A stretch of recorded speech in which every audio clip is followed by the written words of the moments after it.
Hey everyone, Laszlo Montgomery back again with the Chinese Sayings Podcast Season 3 opener. I have 10 nice Chengyus all lined up for you, and the theme for this season will be soldiers and heroes. Every episode will feature a Chengyu starring a military person or someone who exhibited heroic tendencies. Today is the first of a two-part mini-series that features Chinese sayings that came from one respected warring state's hero. He was from the state of Zhao, and his name was He Shi Bi. That's fourth tone Lin, not the usual Shuangmu Lin. Later on in the Han Dynasty, one of the great poets, musicians, and court officials, Sima Xiangru, the pride of Chengdu, she was so inspired by our hero today that she adopted his name. So, from He Shi Bi, we're getting not one, but two famous and memorable Chengyu. And today, we look at the one that came first. This was 完璧归赵. Just like almost all of our featured sayings in Season 1 and Season 2, this Chengyu has four characters, as usual. Let's break them apart. 1, the first character, means finish or complete. Second character, Bi. Maybe you've seen these before. A Bi is a flat jade disc that has a hole in the middle. In the old days, it was an object used in rituals and ceremonies. These days, they're a Chinatown gift shop stalwart. 1 Bi, the complete Bi, the complete jade. Gui means to give back or return something. And Zhao, well, this refers to the warring kingdom of Zhao, also a common Chinese surname. Present-day Zhao state would be spread out over the provinces of Hebei, Shanxi, and Inner Mongolia. Ground zero, ancient China. Gui Zhao, return to Zhao. And then we string all four characters together, 1 Bi Gui Zhao, and we have complete jade, return to Zhao. And if you're familiar with the following story, then this all makes sense to you. If not, just sit right back and you'll hear a tale of a fateful trip. So, as I was saying, He Shi Bi was this model court official who was upright and served his king, King Huiwen of Zhao, to his utmost ability. Rather than always trying to find ways to line his pockets, he always kept the best interests of the state as his top priority. As Sima Qian wrote in the records of the grand historian, the Shi Ji, under King Huiwen, Zhao's fortunes peaked, but they had a badass next-door neighbor who had grand designs on them, not to mention the other 5 states left over from the Zhou dynasty. This predator, of course, was the kingdom of Qin, led by the Ying clan, and their current ruler, Zhao Xiang, building on all the reforms previous to his reign, had completely transformed Qin into a fighting force that had quickly earned a reputation for their discipline and viciousness on the battlefield. And as I said, King Zhao Xiang was looking for a few good acquisitions. As our story goes, one day back in Handan, the capital of Zhao, King Huiwen received a diplomat from Qin who had an offer from King Zhao Xiang. The Qin king, in the missive, said that he had heard it through the grapevine that the famous He Shi Bi, this fabled jade bee ornament, had somehow come into the possession of the Zhao king.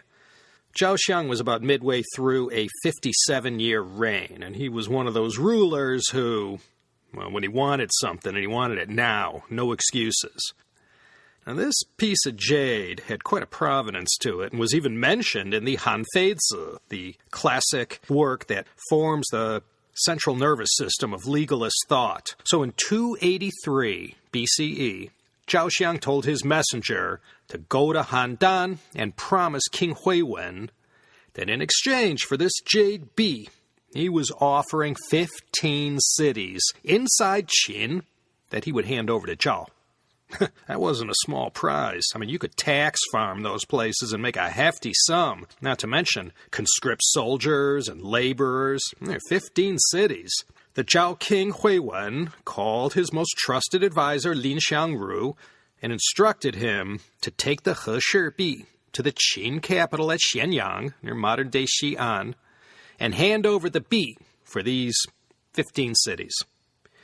Lin Xiangru was a little bit smarter than his sovereign, and he knew King Zhao of Qin was a man who famously couldn't be trusted. So Lin was wary about this offer, as well as this mission. But the order came from his king, so he had no choice in the matter.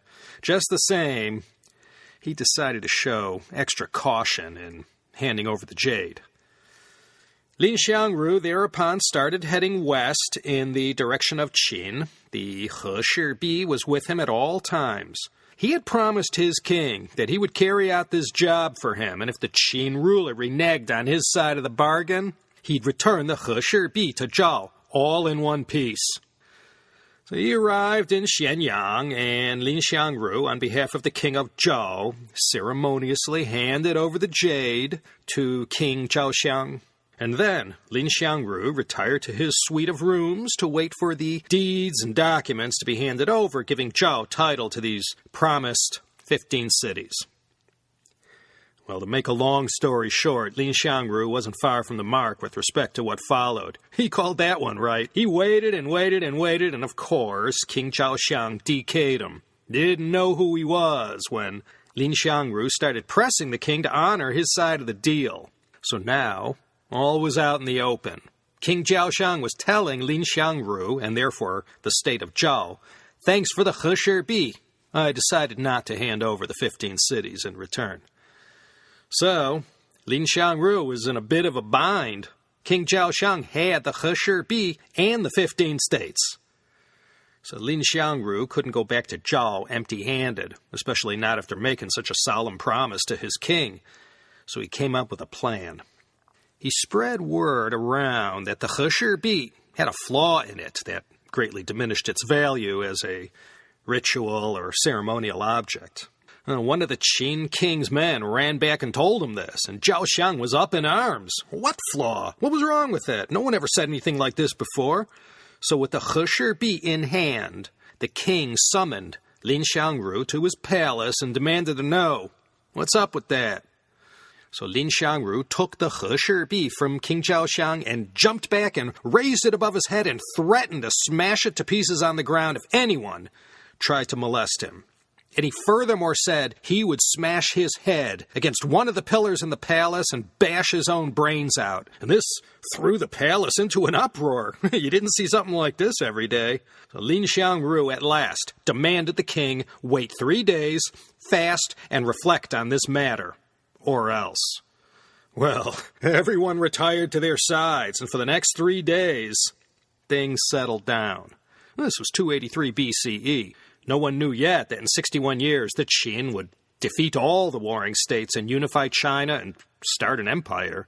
And Lin Xiangru was a diplomat from Zhao, and causing him any harm or coming under suspicion for a diplomat's death was a major headache back in the Eastern Zhou days. So most monarchs wanted to avoid getting caught up in these kinds of diplomatic uproars.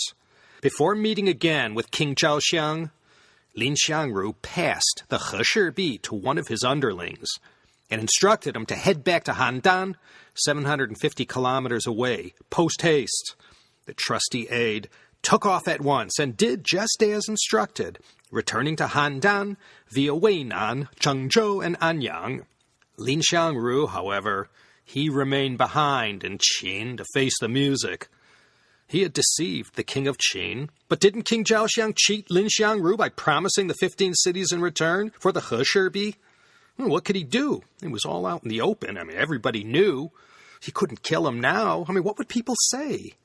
So with his teeth grinding and seething with anger, the king allowed Lin Xiangru to return home to Zhao, and Lin arrived back in Handan and was given a hero's welcome.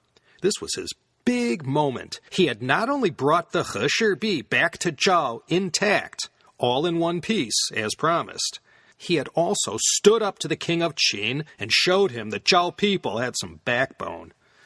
His political career really took off, and in no time at all, he was chief minister to the king of Zhao. Not bad. As you can imagine, this matter of 完璧, the complete bi, meaning the He Shi Bi, being 归, return to Zhao. It was a big deal back then. 完璧归赵, the whole jade returned to Zhao.